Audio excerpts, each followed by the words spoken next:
Hello anybody, and welcome back to Let's Play Pikmin. I'm Mr. Devious, or just Deeb, and I just noticed that giant plant in the very foreground near the parts in this area thing. Wow, I haven't noticed this after all this time. But anyway, in the last episode we got 4 parts from the Distant Spring, and in today's episode we're gonna finish it up. Only 2 parts to go. I'm feeling very confident in that we can get the last 2 parts. They're kind of out of the way and a little bit challenging to get. At least one of them is a bit of an extended puzzle. Wow, I think my voice is starting to go. That's not a good sign. But maybe that's what I get for recording 3 episodes in a row. So yippee. Thankfully, I took care of... Oh, hey, there's a Pikmin sprout. There's a few Pikmin sprouts over there where the Wollywog squished my Pikmin. But yes, the last Pikmin that we need to deal with are over here. On this island place area. And for this, we're just mostly going to need blue Pikmin, if I am correct. We're also going to need yellow Pikmin, but I think you need yellow Pikmin to get that one, and blue Pikmin to get that one. Need to throw them up there. Well, for now, let's get 50 let's just get about 70 blue Pikmin, just for the time being, just to be safe. We won't be needing red Pikmin anymore in the Distant Spring in order to get the rest of what we need, in order to finish what we need to do. I was just kind of deliberating there. We have time to get a little bit of grass, so let's do that and, you know, get the Pikmin all grown up. Oh, it's like they went to college and tried and experimented with new things. This is a dumb train of thought. Don't listen to Mr. Devious or just Deeb. Don't watch his channel either. A little bit of self-deprecation there, but not really. Just kind of joking around. I don't know why, but for some reason, I don't remember this happening before. Maybe it's just because of the connection I'm using, like for the audio cable and all that, but the sound is really awful when Pikmin go in and out of water. I don't remember it being that dreadful and bad. So first things first, we've only got a few enemies left to deal with. Mostly just a bunch of water dumplings, which aren't that big of a deal if you just rush them. I thought that rushing them head on was a bad idea, but, and to be fair, we did lose a few Pikmin, but not that many. We were fine. So first things first, we're gonna take care of this up here. This is no big deal. In fact, I think we should be able to ride this up, and this right here should be enough Pikmin to take care of what I want to do. So what you want to do is you want to throw some Pikmin over here, and all you need is 15. For these throwing puzzles, the game is pretty generous, or pretty lenient, so you only need like a certain number of Pikmin. And unfortunately, I kind of screwed it up even with my extra bit of Pikmin. So yeah, always throw more than the bare minimum. That sound is awful. Like the sound of the Pikmin stuck on the water. I hate that, and I'm sorry. But this will be the last episode. We're going to be in the Distant Spring, so that's good news. I found my number 2 Ionium jet. It's easy on the eyes, and its fuel efficiency is easy on the budget. I think we already got the number 1 Ionium jet. It's matching. It's like on one side of the ship, and then that'll go on the other side. But while they carry that back, we're going to want to worry about something else. And that is this piece right over here. As a child, this was like the most intimidating piece in the Distant Spring to get, but it's really not that bad. The ledge is too high for you to get up with the blue Pikmin, so you have to get a bunch of yellow Pikmin in order to suit your purposes. Now even though it's a big looking part, it only needs 20 parts, so like the other parts in the game, it's fairly generous, and that you don't need that many Pikmin to do what you need to do. Excuse me. Now, you may have noticed that there are, in fact, even though I said there are only 20 Pikmin needed, there are like 2 candy pop buds around here. There's a yellow and a blue, so if you need to change your yellows back into blues, you're fine. But my advice would only be to change 20. Just 20, the bare minimum to get the part down off the ledge. Number 2 Ionium jet. The ads for these jets boast that with excellent mileage that's easy on the family budget, this jet will keep your wife smiling and propel you to a happy home life. Gender roles. Whatever, I'm not gonna follow that train of thought. Okay. So yeah, I'm not sure how many we've thrown in, but again, we kind of want 20 yellow Pikmin. I think that's gonna be 20. Well, let's see how many we'll have once we start plucking these guys. You also need to be careful with getting the yellow Pikmin down there, just because they're not very smart, and you can throw them, but you might throw them directly into the water, and it takes time to throw them carefully. So, what I like to do when it comes to getting this part with these yellow Pikmin, how I want to get them to the shore, is I just run for it! And the blue Pikmin play lifeguard, but it's just easier to blow your whistle and get the yellow Pikmin out of the water, and that's just a very easy way to do it. It's very cute to see the blue Pikmin play lifeguard. I really like that detail. It's nice, it's cute. And as you can see, only 20 Pikmin for this otherwise massive part. But this is one of my favorites, just in terms of design, and it's, again, it's kind of weird to have favorite parts, considering none of them do anything for you as a player. I found my Kronos reactor. Using strange new technology, this machine is able to warp the space-time continuum and turn it into... yeah, okay. And turn it into energy. I'm constantly amazed at how many mysteries are locked inside the parts of my ship. Hey, excuse me. I'm kind of making... I'm not going to follow that train of thought. For your sake, I am not going to finish what I was saying. So, yeah. Because you can't get the yellow Pikmin out of this area otherwise without throwing them back up onto the ledge, and that takes more time than just throwing them into this flower, it's just easier to turn them back into blue Pikmin and just worry about that. But yeah, we're gonna get this last part, and I think all the enemies in this area are dead. This is the last yellow Pikmin. He's gonna change like the others. There we go. And no one needs to know. And we're gonna put these guys to work. Where are all our other Pikmin? Oh, they're back at the base? Yeah, they're back at the base because they were carrying that other part. And I was mashing A and hitting nothing. But yeah, there's not much really to say about the Distant Spring. It's definitely a challenging area, but like all things, I remember it being a lot harder than it is, and maybe it's just because I kind of have knowledge of the area and of the puzzles, which I didn't have when I was a kid. But even so, it just feels like it was a lot harder in the past. Like when I first played this game when I was young, it basically took me the full 30 days. I mean, I might have beaten it my first time with like 29 days with 1 day to spare. And even then, it was like, wow. I was impressed with myself just being able to do that, but it was a tight pinch. But then again, I was only like 10 years old. Not that, 10-year-olds are smarter than we give them credit for. But they're not, rocket scientists or anything. It looks like these guys are stuck carrying a water dumpling. A dumple. The names for the enemies are pretty cute in this game. I like the idea that Olimar is the one naming these enemies as he's discovering them, because he does consider himself a scientist and an explorer, and I like that design trait, even though he just kind of works for a shipping freight company. It's interesting. It's an interesting design choice, or character quirk, whatever you want to call it. But yeah, that's the last part in this area.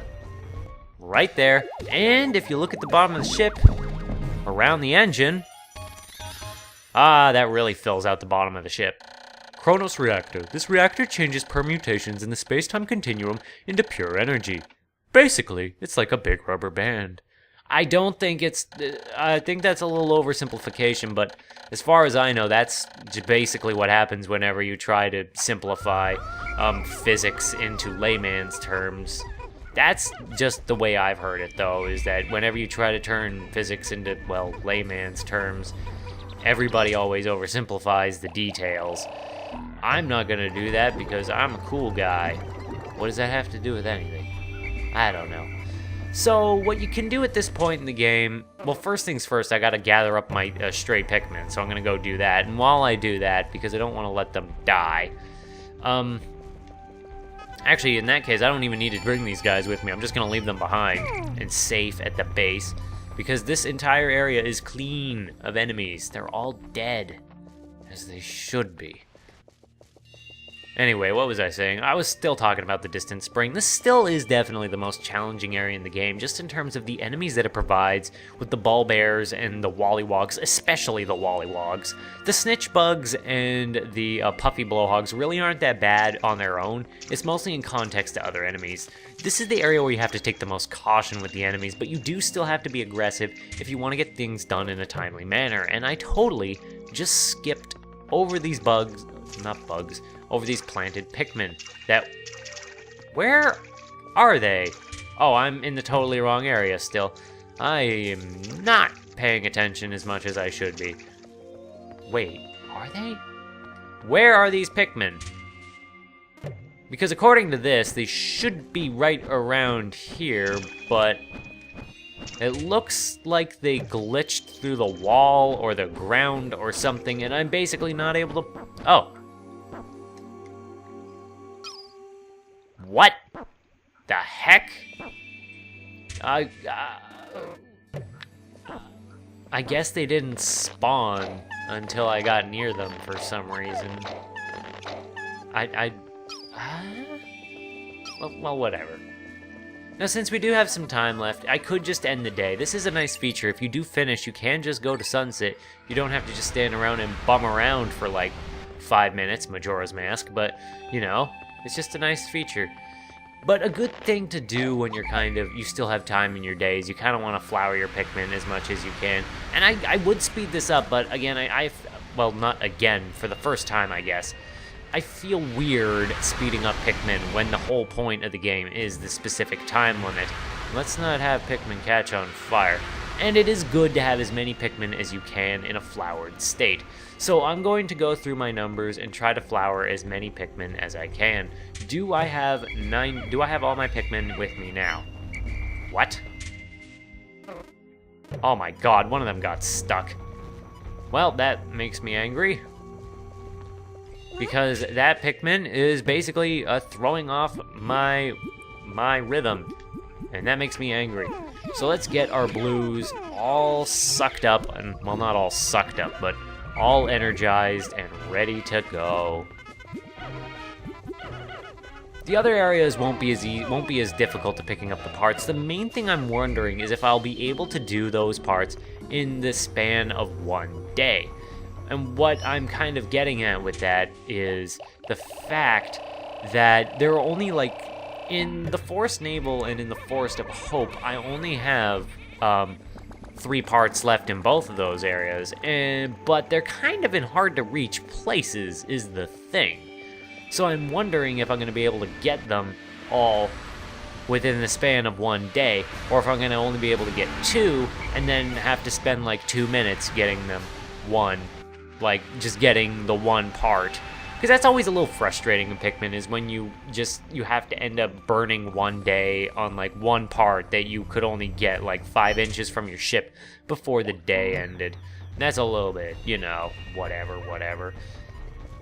But anyway, we've kind of been going on for a while with, we've been spending the day doing nothing really worthwhile, but I'm just going to flower my red Pikmin if they need to be flowered, and then I'm just going to end the day from there, because again, as said, Pikmin encourages you to make the most of the time you have, so I am going to make the most of the time I have, and I have them deal with this grass over here, and you can just get a nice zoom-in shot of all these Pikmin. Just, wow, they really suck that up.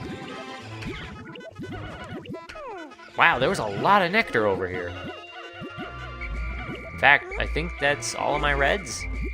I think that's, yeah.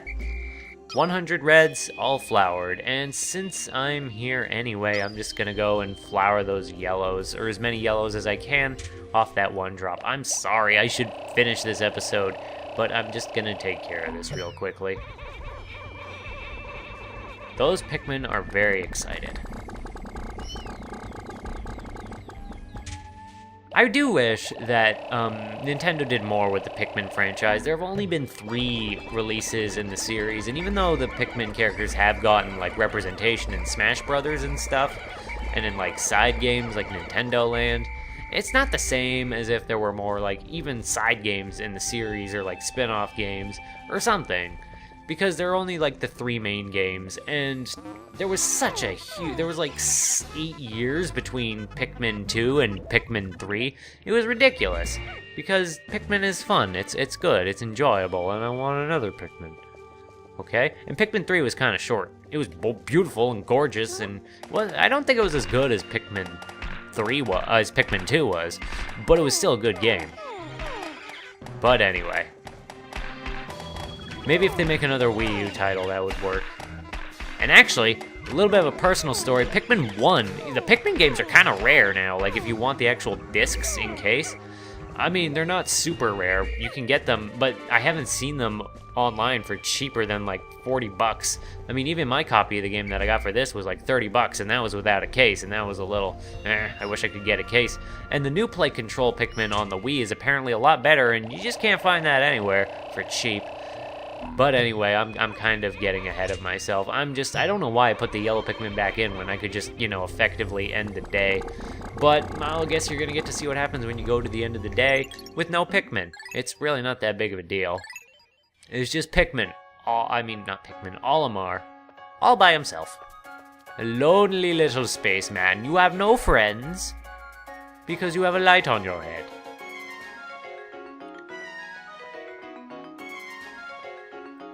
Little tidbit, if you lose all of one type of a Pikmin, like if you lose all your red Pikmin, then the onion will sprout 1 red seed in order for you to get your numbers back. But now we have like the things on the sides, like the little spray horns, the ion diode number 1 and number 2, and they kind of even out the ship's appearance. 10 days since impact. Hope has begun to well up within me for the Dolphins' repair and my own chances for a reunion with my dear family.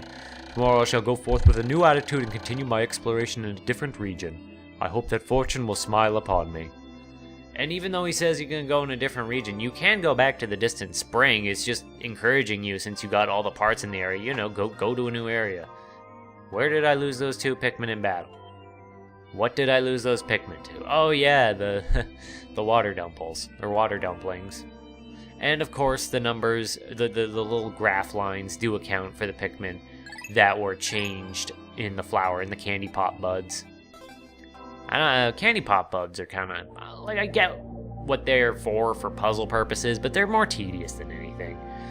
But I've already drawn out this episode longer than necessary, so in the next episode, we're going to be going back to either the Forest of Hope, the Forest Navel, or the Impact Site. Where we're going to go, it's a mystery. And if you want to find out, then I just hope to see somebody in the next one. Bye-bye!